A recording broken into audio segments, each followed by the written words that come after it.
Hoe. And for those who don't know what a hoe is, that's a harlot of evil. Let me repeat that. That's a harlot of evil. That is what Jada Pinkett Smith has become. She's a harlot of evil. Because what this bitch has done to Will, oh my God, this is so crazy. We used to think about how we used to look at Will Smith. No, think about how we used to look at Jada Pinkett. Man, think about how we used to look at both of them. Right. Now think about how we bashed the fuck out of Will. We think Jada's just the craziest hoe that ever done walked the planet. But how we thought that? Because we always thought that Jada was a bald-headed hoe. Nah, we didn't think no. There was a period of time where she was looked at as beautiful. She was looked at as a beautiful black woman. You know, especially when we compare to the other. You can still be bald-headed and black and a hoe and still be beautiful. I haven't heard no one use the term beautiful in a long time. Or hoe. She didn't give hoe back. And we never thought she was a hoe. She's been a hoe since Set It Off.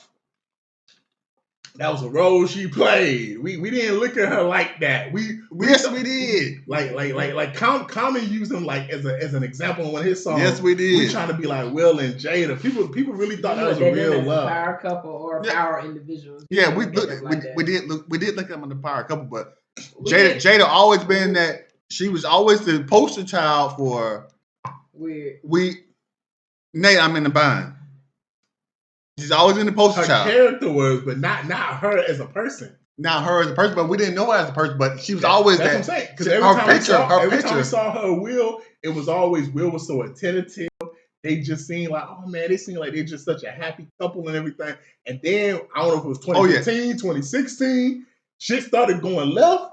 And that shit ain't got back right since. From a black woman's perspective, we didn't look at Jada as a bad anything, like not in a negative way. We looked at her along the lines of the Nia Longs and the Vivica Foxes and the Holly Pete. She wasn't. She was never Holly Berry though. No, she wasn't Holly Berry, but there's a lot of women that wasn't giving off Holly Berry. She had her own thing. I don't even think that she was like a sex symbol, maybe a pseudo sex symbol just because she was so petite or whatever the case may be. But the short hair was in. Toni Braxton wear short hair. That was in. That was a thing. So to be bald-headed and be sexual, I don't give her the whole thing. I didn't start to think of her as the whole until you started to hear the whole swinging conversation. That shit was crazy. So when that started coming out, you're like, now wait the fuck. And then when Hawthorne got cancer because she was fucking Mark Anthony, then it was like, and we found out she fucking her son best friend. Yeah. You fuck.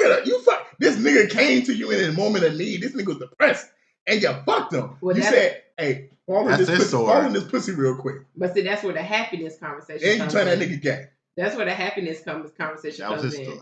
Because you've been in your career all these years, you have all of this acquired money and things and people you know and connections, and your kids are doing this, that, and the other, and your husband is this, that, and the other. What else could someone possibly do? Nobody could make you happy. That's where you go back to that conversation of happiness. It is, what are you doing? I think she's trying to find, even now, she's still not happy.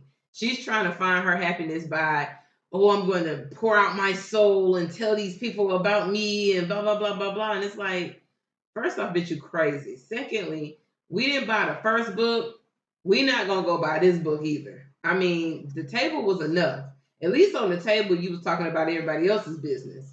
But then when you bring your husband and then you just, girl, stop. Like, you have lost all, to me, from, like I said, a black woman's perspective. I don't give a monkey's butt about Jada. I actually laughed when Chris Rock called her G.I., whatever the hell he called her. G.I. But also, like, so, are they still together? Yeah, no. They still together. They're still married. They're not together. They're married.